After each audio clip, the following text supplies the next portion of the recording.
വൃദ്ധയും അമ്മിണിയും. ഒരു ഗ്രാമത്തിൽ ഒരു പാവപ്പെട്ട വൃദ്ധ താമസിച്ചിരുന്നു. ആ വൃദ്ധയ്ക്ക് ഒരു പശു ഉണ്ടായിരുന്നു.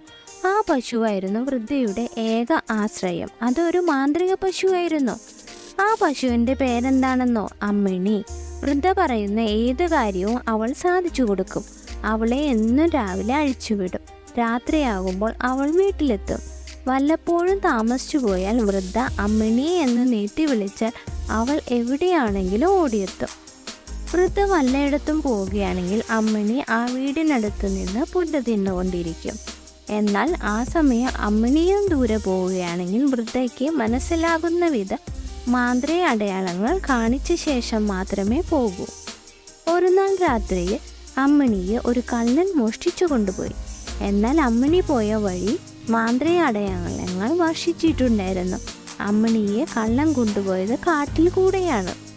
കുറച്ചു ചെന്നപ്പോൾ ക്ഷീണം മൂലം കള്ളൻ ഒരു മരത്തിൻ്റെ ചുവട്ടിലിരുന്ന് ഉറങ്ങി. എന്നാൽ അമ്മിണിയെ പുല്ലുള്ള സ്ഥലത്ത് അയാൾ കെട്ടിയിട്ടു.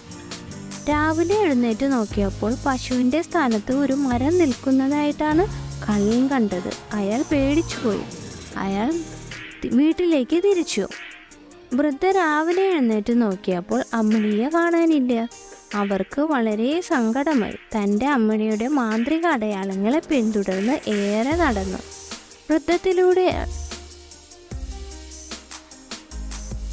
വനത്തിലൂടെയാണ് വൃദ്ധ നടന്നുപോയത്. വൃദ്ധ നടന്ന് ഒരു മരത്തിൻ്റെ ചുവട്ടിൽ ചെന്നപ്പോൾ അടയാളങ്ങൾ അവിടെ അവസാനിച്ചിരിക്കുന്നു. ക്ഷീണം കൊണ്ട് തളർന്ന വൃദ്ധ സങ്കടത്തോടെ ആ മരത്തിൻ്റെ ചുവട്ടിലിരുന്ന് ഉറങ്ങിപ്പോയി. പെട്ടെന്ന് എന്തോ തൻ്റെ ശരീരത്തിൽ ഉരസുന്നത് പോലെ വൃദ്ധയ്ക്ക് തോന്നി. വൃദ്ധ ഭയം കൊണ്ട് പെട്ടെന്ന് ഞെട്ടി ഉണർന്നു.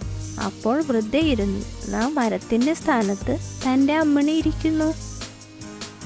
കൂട്ടുകാരെ, ആ സമയം വൃദ്ധയുടെ മനസ്സിൽ ആഹ്ലാദങ്ങളുടെ അലയടികൾ ഉയർന്നു. വൃദ്ധയും അമ്മിണിയും സന്തോഷത്തോടെ വീട്ടിലേക്ക് തിരിച്ചു വന്നു.